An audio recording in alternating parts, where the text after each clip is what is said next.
Hey, how y'all doing? Thank you for choosing the magnificent MongoSlade for all of your wrestling content and information. Like, share, and subscribe. Now let's get into the video.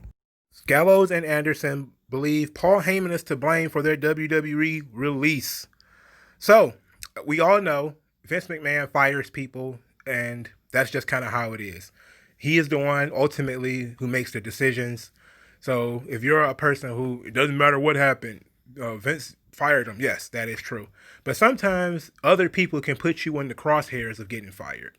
And that's pretty much what Gallows and Anderson are saying here, that Paul Heyman kind of pushed them into the line of fire, and Vince just pulled the trigger. So it's like being a hitman, Vince is sort of the hitman, and other people just kind of put marks on folks, and Vince just gets rid of them.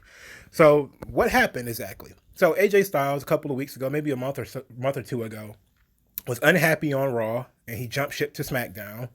There was a lot of talk about maybe AJ Styles being bullied in the Raw locker room for being a flat earther and being a sort of Christian conservative or whatever, for his politics and all that type of stuff. It turns out that AJ Styles said on his own that Paul Heyman was a liar and that he didn't really want to talk about it.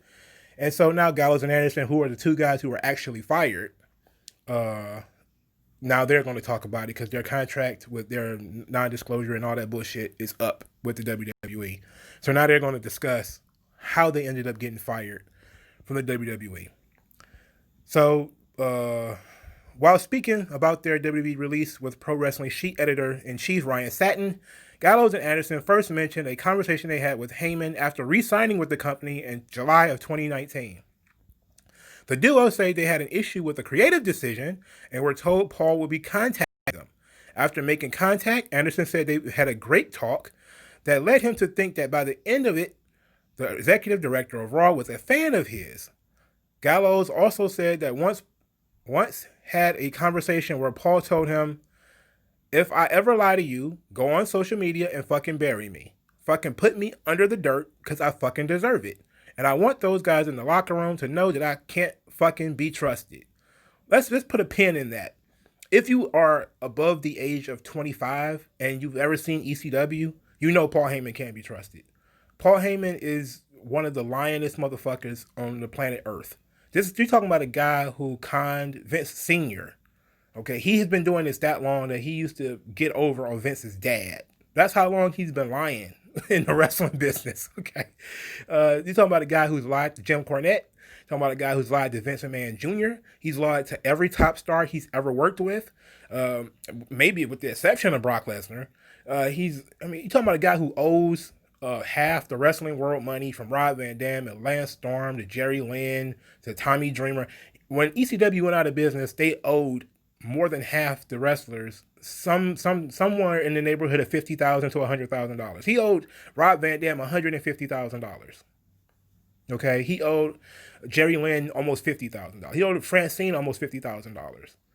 Paul Heyman's a fucking liar. Paul Heyman worked for the WWF during his time when he was running ECW, continues to this day to lie about it. The whole Two Cold Scorpio deal where he sent Two Cold Scorpio was handpicked by Vince McMahon to be Flash Funk, and then he claimed that Vince McMahon was giving him $1,000 to cover for a sponsorship deals Two Cold Scorpio had with Tommy Boy Records or some shit, which all sounds like bullshit. Everybody who worked in the Vince McMahon's office said that Paul Heyman was just on the payroll and that he was just being paid essentially to train guys, because WWF would send guys to ECW like Furnace and LaFon and other guys that Vince couldn't use at the time or thought needed more seasoning. He would just send them to ECW, and they would work in ECW for a while, and then Paul would lie to them. If he liked them, he would lie and say Vince didn't want you and then try to keep them in ECW. Or if he didn't want them there, he would send them back and all that type of shit. Paul is just a fucking liar, dude. Like, the stories of Paul Heyman's, like, it'll probably be easier to find a list of people Paul Heyman told the truth to than the list of people he lied to. Paul Heyman's lies could one at a time could go around the earth 2 or 3 times. It is absolutely ridiculous, and I feel bad for Gallows and Anderson for even believing this goof, and AJ Styles too, because they should know better. But this is the first time they've ever worked with him, as far as I know. Obviously ECW was gone by the time these guys showed up, but this is crazy. I mean, come on. Come on, man. Paul got fired when he used to run SmackDown in 2005. He got fired again when he used to run ECW. They fired Paul Heyman twice already for bullshit. Come on, dude. Paul Heyman has had 3 different chances at being an executive in the WWE. He's been fired each time. So if any wrestler now, well, now that there's social media, everybody knows. It's not just on the dirt sheets where everybody knows, but now everybody knows Paul Heyman's a fucking liar. Well, let's get back to the story. After their release, the tag team say they started asking around to find out what the reason had been, since they had turned down AEW to stay with the company and had just been a part of the acclaimed Boneyard match at WrestleMania. Finally, they were told by someone behind the scenes that their releases were inspired, quote unquote, by Paul Heyman. They informed AJ Styles of this, and he allegedly confirmed their information with another person. So he asked Paul to his face about it. Heyman denied having anything to do with it and gave his word that he was telling the truth. No. Come on, dog. Gallows and Anderson went back to their source, and their source assured them Paul wasn't being honest. Because of this, Styles went straight to Vince McMahon for an answer. McMahon told him that Gallows and Anderson were not on his list and confirmed to AJ that it was a Paul Heyman thing. Apparently, he thought here's Gallows. A quote from Gallows. Apparently, he thought we were making too much money for what we were doing. The duo both admit, however, that at the end of the day, Vince McMahon made the call. He said, Gallows continues, I think AJ felt guilty. I think Allen felt like it fell on his shoulders, and that why he was publicly spoke about Paul a couple of times and all that, because in his mind, he's like, fuck. I told these guys to stay and go against not just our friends, but his other friends too. Not go against them, but like, hey, stay here with me. There's going to be a lot of money on the table. Things are going to be great for us. Then the bottom falls out for us, and he's like, that couldn't have went worse. The tag team also confirmed that AJ told WWE officials he no longer wanted to work with Heyman, which is why he was moved back to SmackDown. Heyman has since been replaced in the executive director of Raw position by Bruce Pritchard. I have permission to speak freely on this, and he said fucking bury Paul and tell the truth about it, Gallows said. That's why he said he couldn't work with him, and that he had to be moved, because Paul's a fucking liar. It doesn't matter that he lied to us. For his friends, yes, but probably career-wise, he can't trust the guy either. If your AJ's still in that spot and you don't want to work with a guy, you know he's a fucking liar. Anderson also speculates the same as Gallows, that there was unhappiness behind the scenes from people in the positions of power who didn't like how much they were being paid, and it led to Paul pushing for their release. Absolutely insane. Absolutely insane. Now, it is true that they were paid not commensurate to their production. When Gallows, so okay, I've been honest on this channel before. I don't like Gallows and Anderson. I really don't. I just think that they're 2 plain guys. Gallows has been fired also 3 times from the WWE. He was Festus, which was not his fault again. Festus was just shit. It was just a shit idea. For people who don't know what Festus is, because maybe you're not old enough, maybe you didn't watch wrestling at the time. Festus was a country bumpkin gimmick that they gave to the guy who is Luke Gallows now. I don't know what his real name is.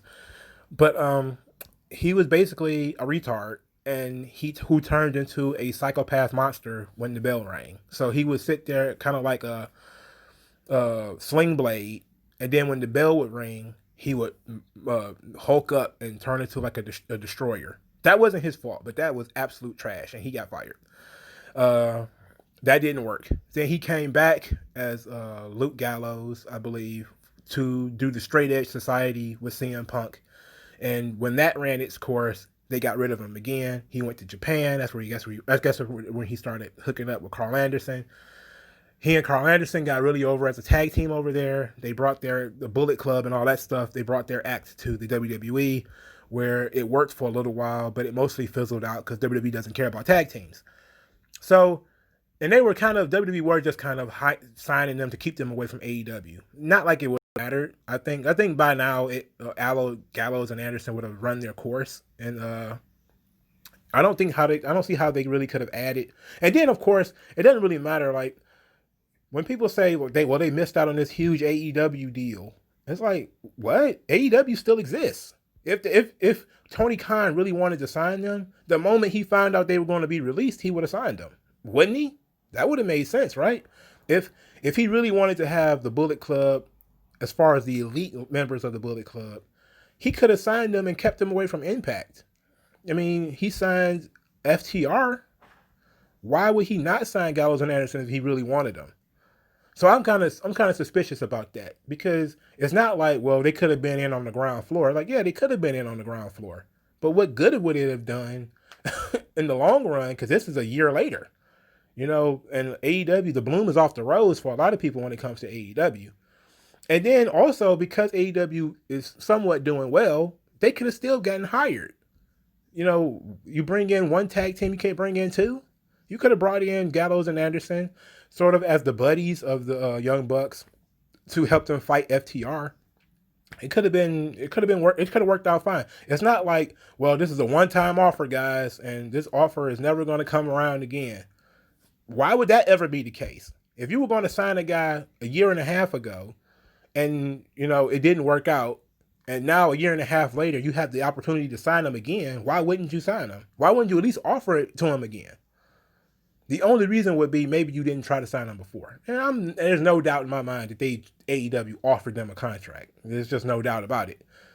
But why would they end up in Impact and not AEW? Let's say there's a bidding war for Gallows and Anderson. Why would Impact... Look, I get that Impact, has money, but AEW is still running shows. They could have debuted there. I know AEW's pretty much... have signed a lot of guys WWE has fired. Well, they signed, one guy, WWE, 3 guys WWE fired so far. And who knows how many more are coming. But ultimately, you could have broken that rule for Gallows and Anderson if you really, really wanted them. So the only answer is you really didn't want them. And so the deal that they were offered for AEW probably wasn't real. That's my only thing. And basically, they used AEW to get more money out of WWE, and it fell on its ass. And maybe somebody heard about it. It was whispered among the people backstage in the locker room, or whatever the case may be. But Paul Heyman being a liar, come on, man. That's like saying water is wet and the sun is bright. Let's be honest, man.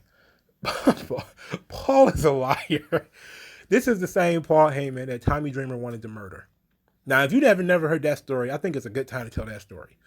Paul Heyman, Tommy Dreamer found out that Paul Heyman was working for WWE and planned to kill him, I think at WrestleMania 17. He planned to kill Paul Heyman, and he didn't do it. Why did he do it? Because Tommy Dreamer loved ECW more than Paul did, and it was Paul's baby.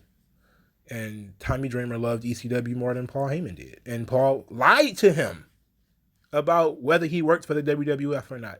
That's the crazy thing is that lie alone should tell people not to trust Paul. Paul was on WWE TV before ECW went out of business. Before it formally filed for bankruptcy, he was already gone. He was gone. The owner of the company was already gone before the company itself was gone. That should tell you a lot about what's happening. And Paul, of course, is notorious for the whole WWF and WCW are the evil empires. Meanwhile, he's working with them behind the scenes. He's a fucking liar, dude. So I think that this is a whole snake pit of bullshit and gossip and all that type of stuff. And yes, it is a lot of he said, she said. And Vince doesn't really need to blame Paul if he wanted to fire guys. He could have just said, well, we was paying him too much, so I fired him. But it seems to me like, he didn't want to upset AJ Styles too much, and he really would have kept them around. I mean, the money, Vince doesn't really care about the money. He wouldn't have offered him the money if he couldn't pay it. And plus he was firing all these other people anyway. He could have just elevated Gallows and Anderson. So it makes sense to me that Heyman probably had a issue with these guys that he was not upfront about, and Vince found out, and that's why Because it would have made sense to me to believe that Vince probably just didn't care, or, Vince fired him if Paul had not been removed. Since Paul lost his job as executive director of Raw, that tells me Paul did something wrong. Okay? That alone tells me Paul did something wrong. And so who knows what Paul did? Vince McMahon, he's never going to tell anybody. Bruce probably doesn't even know. So that's it. Okay? Like, share, and subscribe, and I'll talk to you guys later.